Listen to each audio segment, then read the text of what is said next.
তিৱাৰী আয়োগৰ ৰিপৰ্টটো গভৰ্ণমেণ্টে ছাবমিট কৰিব বিচাৰি আছে, এই বিধানসভাত লে কৰিব বিচাৰি আছে।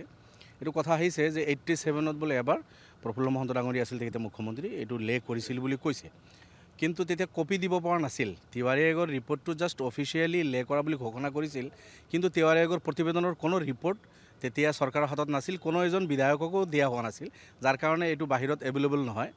জাষ্ট যদি আপুনি চাই আৰ্কাইভত পাব পাৰে বা পাবনে নাই তেনেকৈ আছে।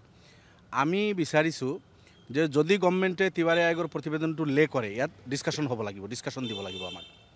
কংগ্ৰেছে বিচাৰি আছে এইটো লে হ'ব নালাগে, তিৱাৰী আয়োগৰ ৰিপৰ্টটো এবাৰ হৈছে লে হ'ব নালাগে। মোৰ বোধেৰে কংগ্ৰেছেও বিচাৰিব লাগিছিল যে এইটো লে হ'ব লাগে, কিয়নো আপোনালোকে জানে নেলিত হাজাৰ হাজাৰ মানুহক হত্যা কৰিছে, গোটেই অসমত হাজাৰ হাজাৰ মানুহক সেই সময়ত হত্যা কৰা হৈছে। 83 যিটো অৱস্থা আছিল, ইন্দিৰা গান্ধী ডাঙৰীয়ানী প্ৰাইম মিনিষ্টাৰ, অসমত হিতেশ্বৰ শইকীয়া মুখ্যমন্ত্ৰী আছিল, আগে পিছে কেইদিনমান কাৰণে ৰাষ্ট্ৰপতি শাসন দি লৈছিল। কিন্তু আল্টিমেটলি সেই সময়ত যি এটা মানে অন্তৰ কঁপাই যোৱা এটা ঘটনা গোটেই বিশ্বত নঘটা ঘটনা অসমত ঘটি গ'ল।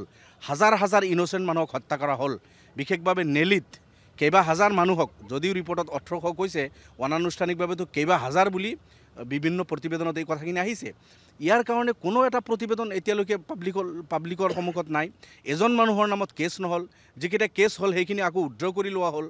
তো সেই প্ৰতিবেদন এবাৰ কিয় 10 বাৰ দাখিল হ'লে কিনো আপত্তি আছে? এইটোতো কৰিব লাগিছিল ইয়াৰ আগত চৰকাৰবিলাকে।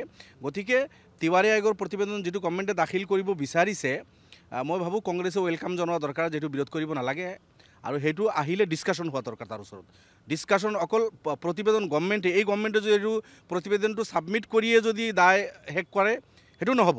আমি বিচাৰিম যে CBI তদন্ত দিয়ক।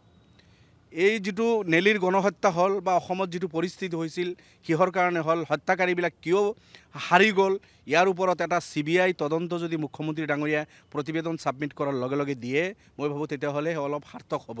আদাৰৱাইজ কাগজ ৰিপৰ্টখিনি দিলেনো কি হ'ব? ৰিপৰ্ট দিয়ক, ডিছকাশ্যন হওক, যিসকল হত্যাকাৰী আছিল তাৰ বিৰুদ্ধে CBI তদন্ত হওক, সেইসকলক চিনাক্ত কৰা হওক, সেইসকলৰ শাস্তি হওক, তেতিয়াহ'লে যিখিনি মানুহ মৰিলে সেইসকলে জাষ্টিছ পাব।